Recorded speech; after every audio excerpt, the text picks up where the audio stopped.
Agora sim, oficialmente, boa noite a todos aqui. Nós quatro, nós 5, 6, nós 6 encarnados, os desencarnados que estão aqui também, aqueles, né, que estão em maior números que nós, né? E mais uma vez, né, agradeço essa casa abençoada aqui que me confiou mais uma palestra, né, para nós estarmos conversando aqui juntos, recebendo também. Eu sou o primeiro a receber mais ainda da espiritualidade amiga aqui, né, apesar de todos os desafios até para chegar aqui. E para quem está nas redes sociais, né, minhas saudações, sou Cláudio Valota, o Claudinho, mais uma vez nessa casa aqui para falar da trajetória tanto de Paulo de Tarso, como agora do Estevão. E hoje aqui, Estevão, vamos falar sobre ele. Primeiro mártir do cristianismo. Eu separei essa palestra aqui em 2 partes. A primeira, de acordo com a Bíblia, e depois a segunda, de acordo com a obra do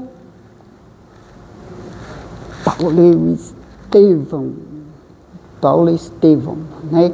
Esse clássico da literatura espírita que fala sobre 2 ícones do cristianismo, o primeiro mártir que foi Estevão e o Paulo, né? Que, como nós apresentamos aqui uns tempos atrás, em 2 partes. Se formos falar sobre esse livro aqui, dá um seminário de 4 partes. Mas como o tempo urge, nós temos o tempo todo precioso do mundo, vamos aproveitá-lo. Estevão, o primeiro mártir. Algumas considerações que nós podemos fazer são considerações socioculturais daquela época que Estevão e Paulo conviveu naquela região, naquela época, de acordo com os valores que eles tinham. Politicamente, aquela região era dominada pelo Império Romano. Então, toda aquela região ali tinha o Império Romano, 2 impérios, ocidental e oriental. Então, era um império todo unificado que dominavam toda aquela região, toda aquela cultura, né, romano-helênica, que também tinha os gregos. Dentro desses contextos ainda tinha o povo judeus, que também habitavam aquela região. Mas eles eram um povo muito desprezado, muito judiado, até hoje, né? Nós sabemos que os judeus são perseguidos, apesar de eles terem sido perseguidores, se tornaram perseguidos também, dentro desse fato histórico. E nós sabemos que dentro do nosso inconsciente coletivo, nós trazemos todos os valores durante todas essas encarnações que nós passamos até chegarmos hoje aqui. O nosso querido Estevão, esse é o Estevão da Bíblia. Estevão foi um dos 7 homens escolhidos por ordem dos apóstolos para serem diáconos da igreja primitiva de Jerusalém. Ele cuidava da distribuição da assistência às viúvas e aos necessitados. Neste estudo bíblico, conheceremos um pouco mais sobre a história de Estevão. Nós já vemos que ele já se torna, pelo modo que nós podemos ver aqui, ele já era uma pessoa já com determinada instrução, né? Determinado conhecimento, já direcionado para fazer a caridade, já no momento que dentro dali do pessoal que pós-morte de Jesus, né? Os 12 apóstolos, né? Chamado de os irmãos do caminho, da casa do caminho. Aqui no próximo da história de Estevão, nós sabemos que os assuntos abrangidos por ele eram sobre Abraão, sobre José, Moisés e Jesus. Porque Abraão é o patriarca.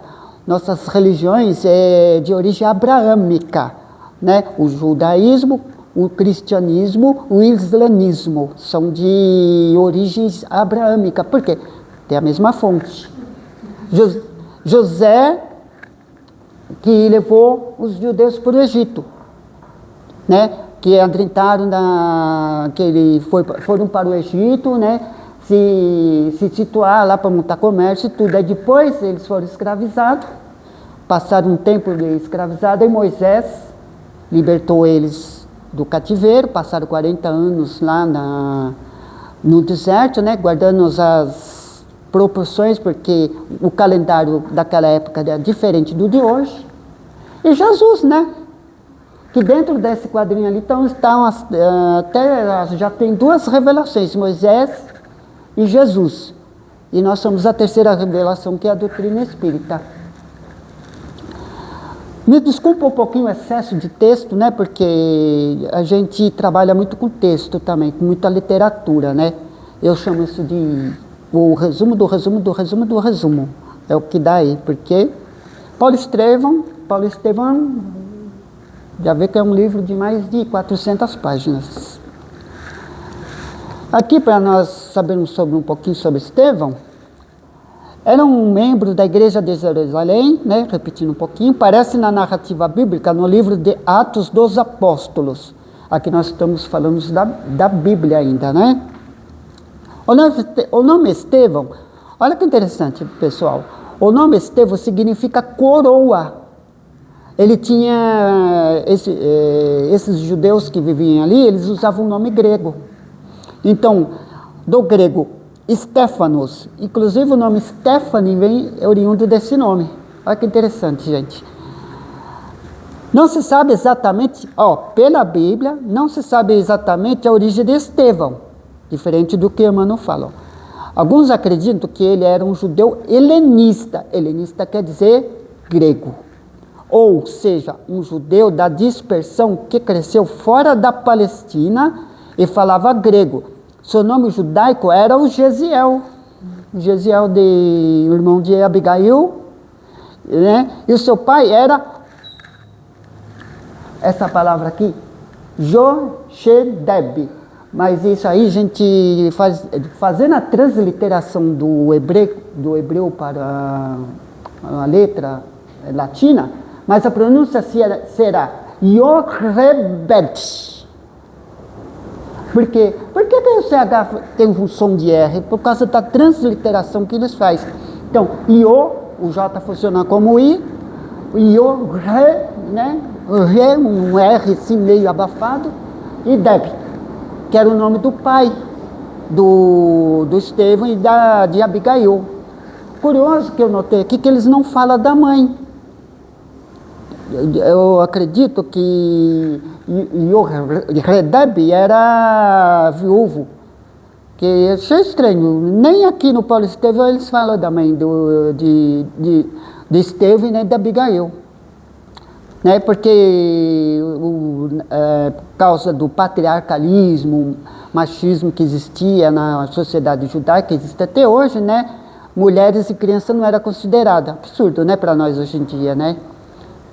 Hoje a mulher tem um papel muito especial na sociedade. Inclusive eu, quando vejo as motoristas de ônibus, né, falo assim, puxa vida, que maravilha, no lugar de mulher é um volante de ônibus, é na administração de empresa, né, é em administrações públicas, né, porque somos seres humanos encarnados, ora masculino ou ora feminino. Isso é para outra palestra. Outros sugerem que Estevão poderia ser um judeu da própria Palestina. Olha só, gente. Ele podia ser da própria Palestina, nascido na própria Palestina, mas muitos judeus recebiam o próprio nome grego, a influência helênica, né? Eles eram criados ali naquela região da Palestina, né? Mas com aquela forte influência helênica. Naquela época, muitos judeus palestinos tinham os nomes gregos, como falei agora há pouco. Há também quem defenda que Estevão era um samaritano. Olha só, gente, samaritano. Os samaritanos eram dentro das 12 tribos, era uma tribo afastada, como vou falar aqui na frente, né? Eram os protestantes da época, né? Eles não falavam com samaritano, não tinham contato com samaritano. Inclusive lá no poço de Jeloé, né, que se fala, onde Jesus se encontrou com a samaritana, conversou com a samaritana, nós sabemos nessa história do Evangelho. Seja como for, os 7 homens escolhidos como diáconos tinham nomes gregos, né? Diáconos é inferior ao padre, né? Seminarista. Inclusive, sobre o último deles, Nicolau de Antioquia, o texto bíblico afirma explicitamente ser um prosélito. O que é um prosélito? Prosélito é aquela pessoa que ela deixou uma ideologia para seguir outra. Por exemplo, ele tinha a religião grega e se passou a ser judeu. Apesar que lá dentro dos judeus tem os prosélitos, né? Aí chega, que nem, por exemplo, eu sou católico, apostólico, romano. Aí vem o prosélito, me transforma em evangélico. Apesar que se eu não, sinceramente, me desculpa o que eu vou falar aqui, eu não considero a doutrina espírita uma religião. Se nós pegarmos o livro dos Espíritos, na introdução, aí ele vai falar que é filosofia, ciência e moral, que é uma moral baseada nos ensinamentos de Jesus. Por que essa conotação religiosa na doutrina espírita? Por causa dos costumes que vieram aqui para o Brasil, então ganhou essa conotação religiosa. Vamos em frente aqui. Estevão, o primeiro mártir do cristianismo. A escolha de Estevão como diácono, como falei, em Jerusalém, clérigo inferior ao padre ou seminarista. Capítulo 6 do livro de Atos dos Apóstolos relata a instituição dos diáconos na igreja primitiva, antes dela ser oficializada, né, do Império Romano. Então os 12 apóstolos, aqui com Matias já incluso, se reuniram. Especificamente sobre Estevão, o texto bíblico o descreve como também repleto de fé do Espírito Santo. Dentre esses homens escolhidos, a Bíblia destaca Estevão e Filipe, que duas personalidades muito importantes dentro das Escrituras Sagradas. Ainda nós estamos falando dos conceitos bíblicos. Inclusive, vocês estão vendo umas figuras aqui do lado, né? Quando o Estevão foi recebido por Jesus, eu coloco umas figurinhas para dar uma dinamizada, né? Porque muito texto cansa também, né? Inclusive, lá o nosso professor lá de curso de doutrina espírita, ele é advogado, né? O Toninho, ele fala assim que muito texto também, né? Sobrecarrega um pouco, né? Mas é o que a gente tem a oferecer. Nós podemos ver ali na figura ao lado, Estevão sendo julgado pelos doutores da lei, né? A gente pode notar, se vocês conseguem ver, um detalhe na testa que eles usavam, né? Que era um símbolo, né? Dos judeus para quando eles estavam em reuniões deles, né? Reuniões sagradas dos judeus, né? Dentro do ministério de Estevão.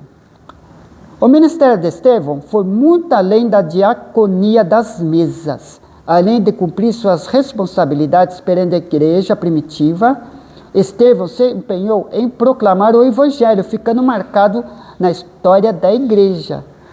Quer dizer, ele foi difundir o evangelho de Jesus para todos ali. Quer dizer que se não fosse o Estevão, como é que não ia existir nem o Paulo? Porque graças ao Estevão que veio o Paulo, que nós vamos falar um pouquinho mais adiante. Saiba mais sobre os milagres no período apostólico da igreja, né? Nós sabemos sobre a Bíblia. A pregação de Estevão confrontava o antigo sistema religioso judaico. Esses dias atrás, Eloá estava comentando com a gente, conversando com a gente, ela falando sobre os costumes judaicos. Os judeus, tudo que eles têm envolve ao redor da religião. Economia, família, né, costumes políticos, era tudo em volta, e a parte central era a religião. Então, desde quando Moisés trouxe os 10 mandamentos, aí dentro dos 10 mandamentos, Moisés ele teve que instituir as leis civis. Então, dentro daquelas leis civis eram muito rígidas. Tinha ali questão de mais de 600 leis que eles tinham que seguir à risca. Já pensou? A gente pega um livro da Constituição Brasileira, tem lei para valer, né? Fora os entrelinhas, né? Tinha que seguir. Se eles desobedecessem uma daquelas leis ali, já era condenado, já era lapidado, apedrejado, né? Era muito rígido, era uma sociedade muito rígida ainda. Hoje nós temos os judeus ortodoxos e os mais flexíveis, né? Esses homens subornaram algumas testemunhas para acusá-lo de blasfêmia. É uma coisa que sempre teve na sociedade, né? De calúnias, de blasfêmia, né? Para poder chegar ali, né? Tomar e condenar aquela pessoa. Hoje é muito, já naquela sociedade já existia esses problemas, né? Aqui, ó, o homem cheio de Espírito Santo. Olha que interessante, né? Bem igrejeiro nessa frase, né? A pregação de Estevão, olha o que ele pregava. Em sua pregação, Estevão falou sobre a era patriarcal, porque a sociedade judaica era baseada patriarcalmente. Era ali o pai, e quando na falta daquele pai, era o irmão mais velho que decidia tudo sobre eles. Sobre os dias de Moisés e o período de peregrinação no deserto e sobre o tabernáculo. Tabernáculo, que era uma tenda sagrada usada no tempo em que os judeus vagavam pelo deserto e o templo. Tabernáculo, montavam uma tenda aqui, por exemplo, uma determinada igreja ou determinada seita, fazia ali, numa certa exposição, montava ali, no caso dos judeus, no deserto, montava uma tenda e ali eles faziam as orações ali. Então, essa tenda chamava-se tabernáculo. Então, ali onde se unia, né? E tem várias interpretações, né, sobre o tabernáculo, né?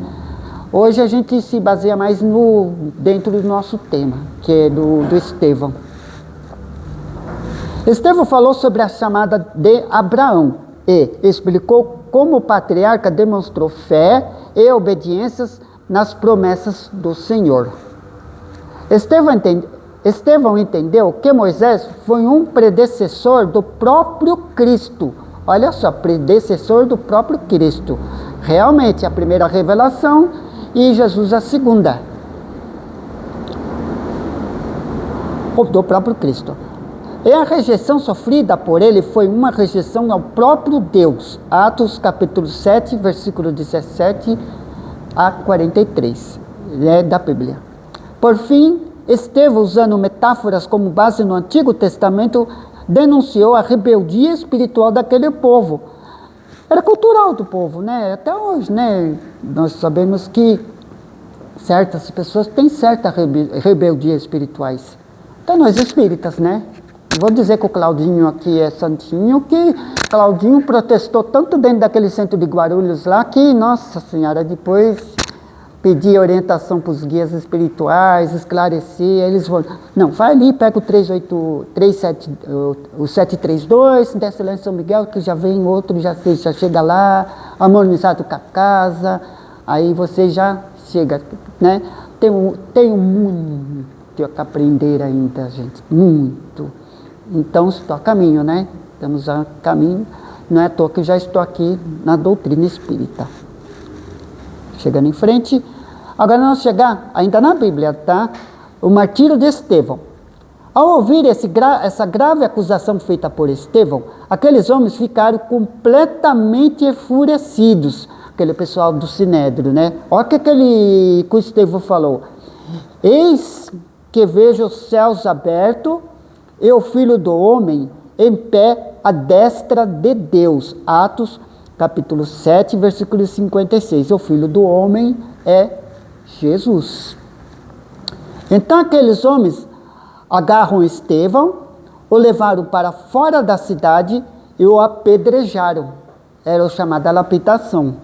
O texto dos Atos nos diz que as vestes dos olha bem, gente, as vestes dos executantes de Estevão foram deixadas aos pés de um jovem chamado Saulo, nosso Paulo de Tarso, que consentia na morte de Estevão. Atos capítulo 7, versículo 58 a 60.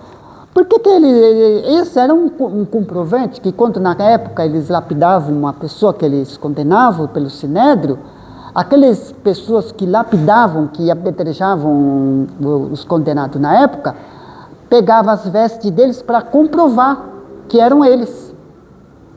Que nem hoje a gente quer comprovar alguma coisa, faz um documento, né? O documento deles era usado como essas roupas. Era apresentada essas roupas, né? Aí depois que era apresentado a pessoa que foi lapidada, né? Era da época, né? Eram os valores que eles tinham na época, eram as leis que eles seguiam na época. Hoje não, hoje uma coisa que é proibida aqui no Brasil é pena de morte, né?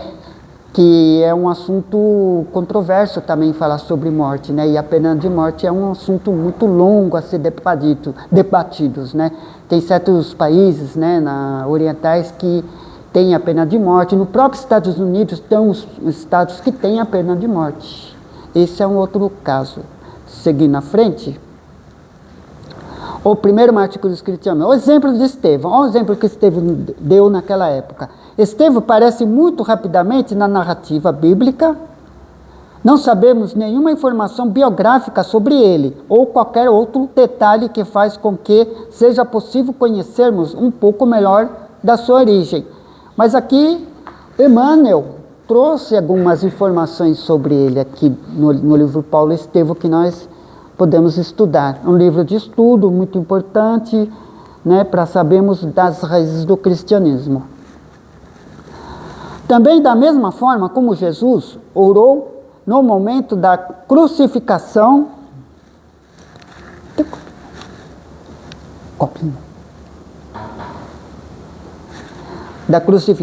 pedindo para que Deus Pai perdoasse seus algozes.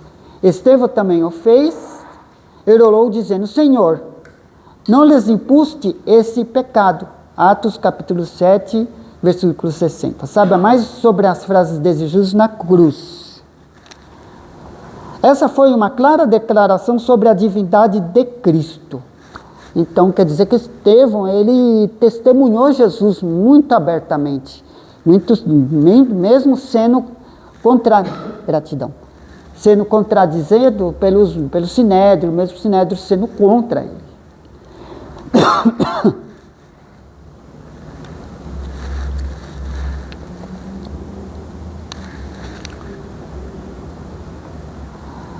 Estevão morreu, mas o ideal continuou vivo. Na parte original eu modifiquei essa frase porque falou assim: Estevão morreu, mas o ideal da igreja continuou vivo.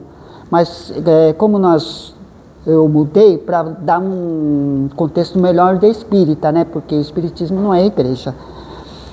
Também na morte de Estevão podemos ver o cumprimento da promessa feita por Jesus de que as portas do inferno não prevaleceriam contra a sua igreja.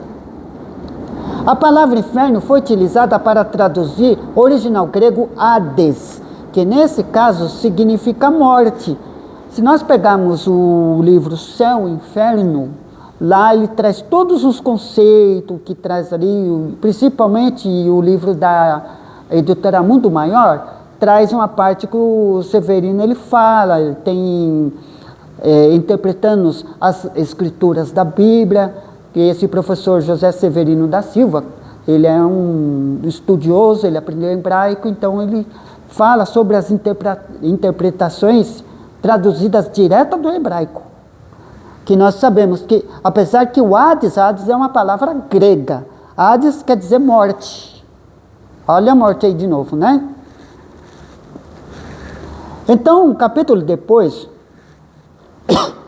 no próprio livro de Atos, podemos entender que essas vestes foram depositadas, na verdade, aos pés do maior líder do cristianismo, o apóstolo Paulo de Tarso. Paulo, Atos 9. Já vemos que, na época, né, as duas fases do Paulo, a anterior, né, que ele perseguia, e a posterior do perseguido. O maior dos perseguidores agora havia se tornado o maior pregador do evangelho. Olha só, gente, a mudança do Paulo de Tarso, de Saulo para Paulo. É assim que a graça de Deus faz. Ela transforma o perseguidor em perseguido, para que a glória de Deus e a obra de Cristo na cruz sejam manifestadas. Assim como Estevão, Paulo também foi martirizado, e igualmente outros milhares de cristãos. Mas a igreja continua de pé. Aqui ainda deixei a palavra igreja, né? Porque a igreja primitiva era totalmente diferente da igreja hoje, que é a igreja católica, que segue o catolicismo. Tem, além do catolicismo, tem os ortodoxos e tem as várias ramificações católicas, né? Que são carismáticas. Tem várias ramificações carismáticas que já saiu daquele contexto do Papa, seu único líder, né, do contexto até de mediunidade, né, no caso do padre Marcelo Rossi. Porque a morte não pode prevalecer contra os escolhidos de Deus. Já estava falando que a morte não existe. Aqui, né, como já mostrei nas palestras anteriores, vou fazer um resuminho daqui do Paulo Estevão. A obra Paulo Estevão, né, como nós estávamos falando, trata como tema central do processo de transformação moral de Saulo de Tarso, devotado rabino e adoroso defensor de Moisés, que desencadeou séria perseguição aos cristãos. Mais tarde, se transformaria no apóstolo dos gentios e pagãos, levando a mensagem de Jesus para todos os povos do mundo até hoje. Aqui eu trouxe um resuminho rapidinho para nós conversarmos, já dentro da obra do Paulo Estevão. O que é narrado na obra sobre Estevão? Como falei, né, aquela palavra Jorgedeb e Yoredeb, né, que seria no original judaico. É judeu, olha só, aqui segundo a obra Paulo Estevão. É judeu, pai de Gesiel e Abigail. Aqui também não fala da mãe deles. E como todo judeu no ano de 34, vivendo na cidade de Corinto, que era uma forte atração da época, uma forte atração do Império Romano, que todos os romanos se viam lá para eles ter todos, né, suas diversões, suas coisas lá. O Corinto era um centro, era uma metrópole. E cosmopolita ainda por cima. Sofre com a opressão dos dominadores, os romanos. Teve a maior parte de seus bens confiscados pelo questor do império alguns anos antes. Agora vivia em um pequeno sítio. Teve o seu único bem confiscado. Foi preso e torturado devido ter posto fogo nas plantações do protesto.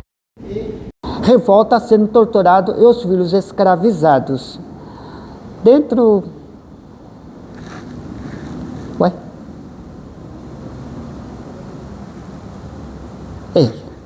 É isso mesmo. Aqui está falando, né, que temos aqui no livro Paulo Estevão, a primeira narrativa conta que quando o pai dele, Yoredeb, estava passando uma rua ali de Corinto, aí ele foi abordado pelos soldados romanos. Aí esses soldados romanos, né, falaram assim para ele: "Aí, judeu, passa aqui e saúda a nós." Aí ele, né, como um judeu, né, crente, né, ele falou assim que ele não saudava esses homens. Aí ali ele começou a ser espancado pelos soldados, porque os soldados romanos eram muito maus, eram as pessoas muito orgulhosas, muito vaidosas, muito egoístas. Infelizmente, essas palavras, né?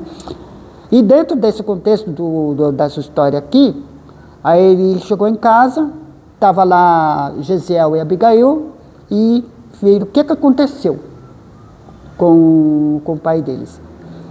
Aí ele resolveu, foi denunciar isso para o Império Romano. Imagina, um judeu denunciando os romanos, né? Para eles era uma afronta. Aí de lá, eles sequestraram todos os bens, o último bem que o pai de Estevão tinha, que era o Gesiel. Aí o último sítio dele foi confiscado para o Império Romano. Aí o que aconteceu? Ele revoltado, ele colocou fogo em toda a plantação que tinha lá, do monarca romano. Aí ele foi preso, os 2 filhos foram presos também, ele foi torturado e morto. Aí o Gesiel, ele foi para as embarcações servir como escravo, e a Abigail foi jogada na rua, como se fosse assim, jogasse um animal na rua. Mas ela foi acolhida, né? Foi acolhida, e depois, mais para frente, ela foi acolhida por esses 2 patriarcas judaicos, né? Que já estava indo a caminho de Jesus. Aí depois ela se encontrou com o Paulo novamente, né? Aí o Paulo, numa festa, né, gostou dela, eles se conheceram, né? Começaram a se namorar. Aí ele, como o Paulo já era muito fluente dentro do Sinédrio, ela pediu para se encontrasse Gesiel. E aqui dentro desse resuminho tem aqui: Abigail é jogada à rua e segue perturbada sem saber onde ir. Seu irmão e seu pai que morre logo a seguir, sem lar para retornar. O que fazer? Gesiel foi transferido para as galés, como falei agora há pouco. O trabalho duro nos remos da embarcação. Gesiel adoece e é abandonado durante a margem do mar Mediterrâneo, em Jope. Em Jerusalém, Pedro e Tiago recebem Gesiel naquele que era o primeiro grande núcleo humanitário, já Pedro e Tiago. Se afeiçoou a Pedro e por seu extremado cuidado com os doentes. Estevão tem o verbo inflamado e prega o perdão e o amor ao próximo, sem medo de ferir velhos costumes judaicos. Já estava trazendo todo o preceito cristão, todos os ensinamentos de Jesus, já. É denunciado no Sinédrio, julgado e lapidado, sendo o primeiro mártir cristão. Ele foi o primeiro mártir cristão a ser lapidado, a ser apedrejado. Mais tarde, Saulo ficou sabendo que Estevão era Gesiel, irmão de Abigail, o qual o chocou mais tarde o falecimento de sua noiva, até chegar o momento da estrada de Damasco. Nós vemos que, graças a Estevão, houve essa grande mudança de Paulo. O Paulo, depois disso, que ele descobriu que Estevão era Gesiel. Por que o nome Estevão? Porque ele já era muito conhecido naquela região do Corinto, pelos romanos. Aí falaram para ele usar esse nome de Estevão para não descobrir que ele era o Gesiel, que era o condenado que foi preso naquela época por causa daqueles acontecimentos do pai dele, de colocar fogo nas pastagens e tudo aquilo que aconteceu antes. E depois dessa passagem de que Paulo, né, ao executar Estevão, que era Gesiel, aquilo começou a pesar ainda na consciência de Paulo, onde Paulo começou a rever todos os conceitos deles, a rever todas o que ele fez antes. Aí ele, revoltado com aquilo tudo que aconteceu, ele pegou raiva dos nazarenos, dos seguidores de Jesus. Aí foi atrás de Ananias, que ele ouvia muito falar sobre Ananias, que Ananias fazia os milagres, as curas, né? Que também curou Gesiel, que salvou Gesiel. Aí ele foi de encontro, andaram mais de 250 quilômetros.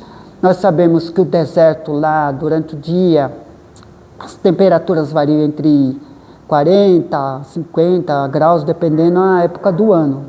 Durante o dia, calor intenso. Durante a noite, frio intenso. Aí, o que aconteceu com Paulo, né? Como nós vimos antes, no caminho da estrada de Damasco, a hora que ele estava chegando, vendo o horizonte da cidade, foi a hora que ele caiu, né? Entre aspas, né? Nós falamos com licença poética, caiu do cavalo. Na verdade, ele caiu do camelo, porque o cavalo ele não suporta deserto. Já o camelo, ele tem uma reserva de água que ele pode andar quilômetros sem beber água. Então ele caiu do camelo e viu uma luz intensa. Aí ele perguntou, quem és tu? Né? Aí essa figura, né, brilhante, luminosa, falou assim, eu sou Jesus, que você tanto me perseguiu. Saulo, Saulo, por que você me persegue? Aí ele perguntou, Senhor, o que quer que eu faça? Né? Aí Jesus falou para ele, vai lá até a cidade de Damasco, procure Ananias e lá ele vai falar o que você deve fazer. Aí nesse momento que ele viu que teve esses acontecimentos, ele falou para os companheiros dele. E esse companheiro deles achou que ele estava delirando. Realmente, quando a gente passa muito tempo sem beber água, sem comer, um calor intenso, a gente acaba tendo delírios, que é normal, que a mente da gente engana. Mas o que passou com Paulo não foi delírio, realmente foi a presença de Jesus, que ali, daquele ponto em diante, ele começou a rever todos os conceitos dele e abraçou o cristianismo com toda a fé que ele tinha. Nós separamos o Paulo em duas consequências, dois atos diferentes. Nós sabemos que ele agia muito pela sua inteligência racional. A inteligência racional, e sabemos que também tem a inteligência emocional, segundo o Albert Gulliman. Então, quando ele estava no Sinédrio, como Saulo, como doutor da lei, ele seguia à risca tudo aquilo que ele tinha que obedecer, como um doutor da lei, como um participante do Sinédrio. Aí depois que ele se transformou, que ele passou a ser o Paulo de Tarso, um dos maiores divulgadores do cristianismo, dos ensinamentos de Jesus, porque o cristianismo ainda era chamado Irmãos do Caminho.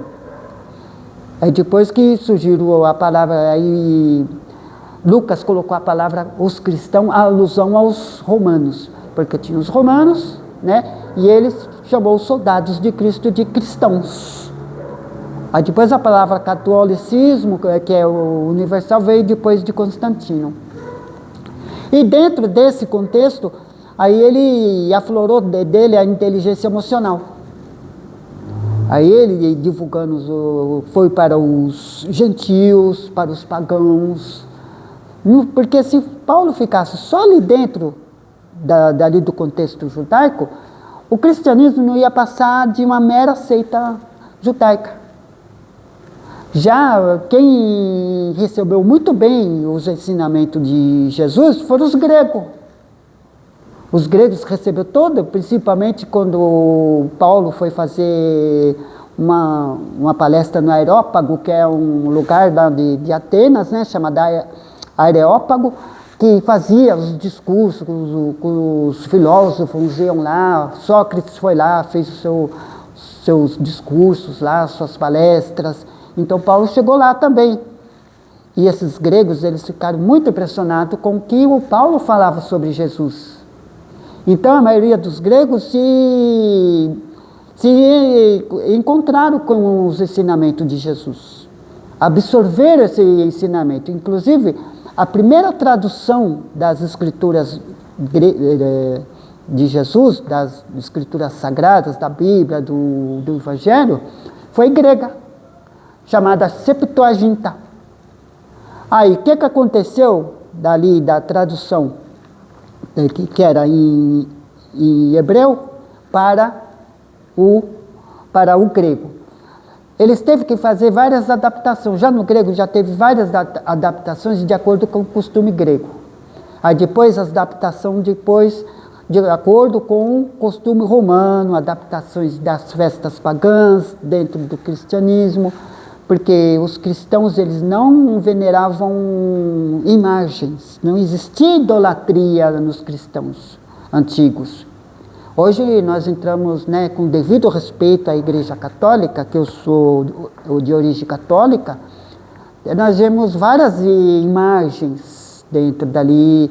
Ali tem ali a Via Sacra, os santos devotos da igreja, com muito respeito que merece a Igreja Católica, né? Aí me lembro que uma vez eu assisti uma missa lá na Nossa Senhora do Rosário, perto de casa. Aí o padre, lembro até hoje, eu era criança, o padre falou assim: vocês estão vendo essas imagens aqui, nós somos contra a idolatria. O padre falou isso.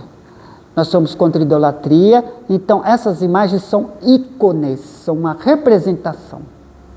Porque o maior ensinamento que está aqui, que nós temos que venerar, é Jesus.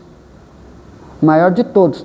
Aqueles ali, os santos ali, são os cristãos, né? Os seguidores de Jesus. Mas o maior exemplo que a gente tem que ter como alicerce é o nosso Mestre Jesus, que ele nos trouxe toda aquela lei de amor ao próximo, de perdão, principalmente o perdão aos nossos inimigos. Que nós vemos que interessante, né? Que uma coisa que, um contexto que Jesus trouxe para nós, até hoje é atualizado. Salvando dentro das proporções que era dita, dentro das traduções que foram feitas, até chegar a nós hoje, com a terceira revelação. Nós pegamos o Evangelho segundo o Espiritismo ali, que ele traz todas as explicações dos ensinamentos de Jesus. Ali Kardec se preocupava mais com a moral de Jesus, dentro da terceira revelação. Nós temos o Livro dos Espíritos, o Livro dos Médiuns, o Evangelho segundo o Espiritismo, o Céu e o Inferno, a Gênese, que são as 5 obras, que é o Pentateuco espírita. Muita gente fala kardecista, mas a palavra não é kardecista, foi cunhada a palavra espírita, espiritista, espiritismo. E dentro daqui desses ensinamentos, e eu ressalvo a uma obra pós-morte de Kardec, chamada Obras Póstumas. Eu aconselho, principalmente os internautas, a lerem essa obra, Obras Póstumas, que é uma das obras muito importantes que Amélie Boudet, a esposa dele, depois da desencarnação de Allan Kardec, reuniu muitos documentos que ficaram. E ela lançou essa obra. Obras Póstumas é de Allan Kardec, mas é uma obra pós-mortem, que foi lançada após a desencarnação de Allan Kardec, e que ali tem muitas explicações. E também temos a Revista Espírita, que foi lançado os periódicos em 12 anos, que tem todas as explicações ali. E aqui nós vamos terminando aqui, falando sobre Paulo Estevão, né? Esse grande mártir do cristianismo. Para o pessoal que está vendo aí nas redes sociais, leiam esse livro, que é um livro muito importante dentro das 5 obras que Emmanuel escreveu através da psicografia de Francisco Cândido Xavier. Então, vamos aqui agradecendo pela grande oportunidade que eu tive aqui, recebi dessa casa maravilhosa, né, que é a casa que tem o nome de Maria e José, que é o nosso grande patriarca, e que graças a eles veio Jesus, que nos trouxe aqui o Consolador prometido. Minha gratidão a todos, que Deus acompanhe a todos, que Deus esteja com todos vós, em nome de Jesus. Graças a Deus.